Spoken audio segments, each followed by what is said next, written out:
Hello, sixth graders. Welcome to sixth grade math, powers and exponents. Pause while you write the lesson title in your math notebook. Pause again while you write today's lesson objective in your math notebook. Today's objective is I can write and evaluate powers by completing practice problems with 100% accuracy in multiple attempts.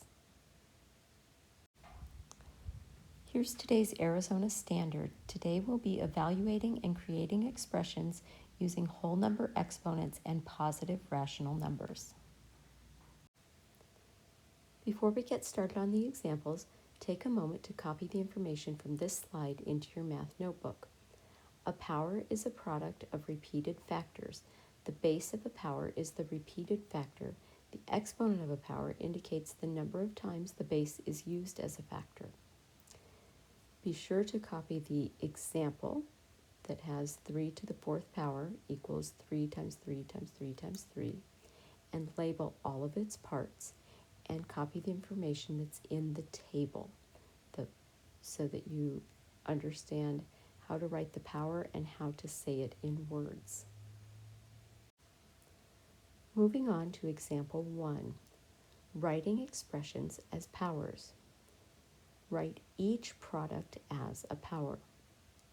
A is 4 times 4 times 4 times 4 times 4. So this is where you need to remember that the dot equals a multiplication sign. So remember,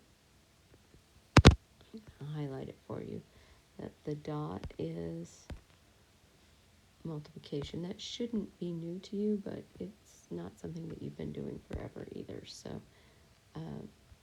just keep that in mind. Dot equals multiplication. So because 4 is used as a factor 5 times, its exponent is 5. So 4 times 4 times 4 times 4 times 4 equals 4 to the 5th power.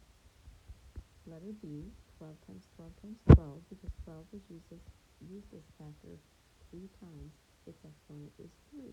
So 12 times 12 times 12 equals 12 to the 3rd power. Let's look at our math practice tools over here. It says, choose tools. Why are calculators more efficient when finding the values of expressions involving exponents? So think about that. And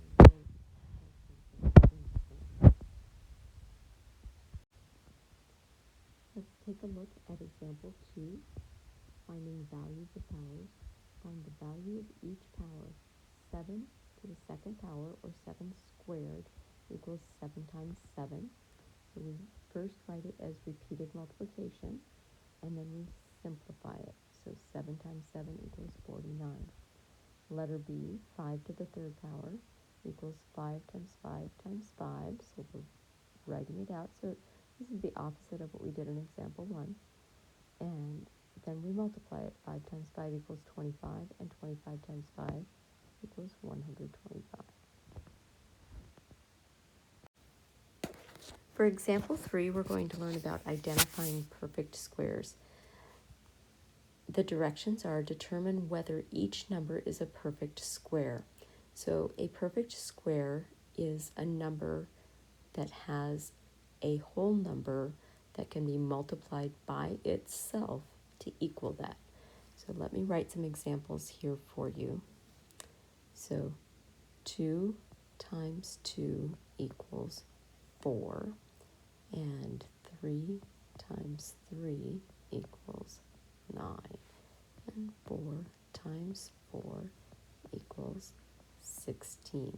So these numbers are our perfect squares.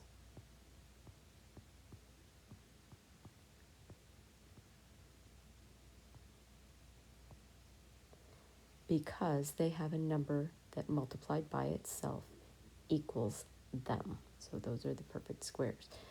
So remember that we can write 2 times 2 as 2 squared, and 3 times 3 as 3 squared, and 4 times 4 as 4 squared. Now those are obviously not all the perfect squares in the world. There are an infinite number of those. So let's look at letter A, it says 64. 64 is a perfect square because 8 times 8, or 8 squared, equals 64. Now, if we look at letter B, we're asked about 20, and it says no whole number squared equals 20. And we know that because we know that 4 times 4 is 16, and 5 times 5 equals 25. So since there's no whole number in between 4 and 5, we know that 20 is not a perfect square.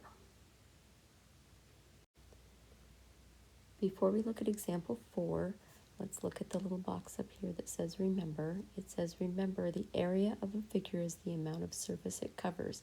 Area is measured in square units.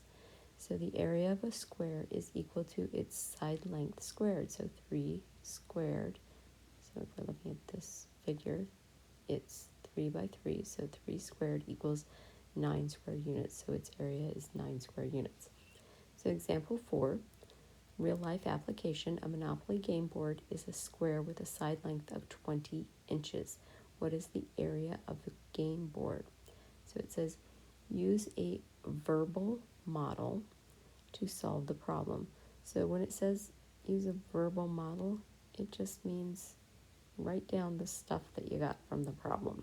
So our area of a game board, that's what we're looking for, equals the side length, that's what we're given. We're given 20 inches, and we square it because it's a square game board. So it's 20 squared, so we substitute 20 for the side length, and then we multiply. So 20 times 20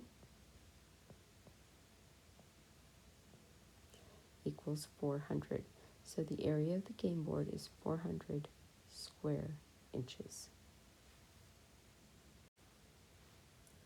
Now remember, to complete your flipped lesson, you need to be sure that your notes in your ISN are complete, and you need to complete your Google form questions and review the lesson if you need to.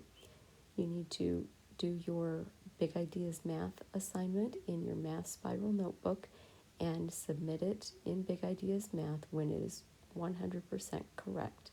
And be sure to track your progress on your playlist.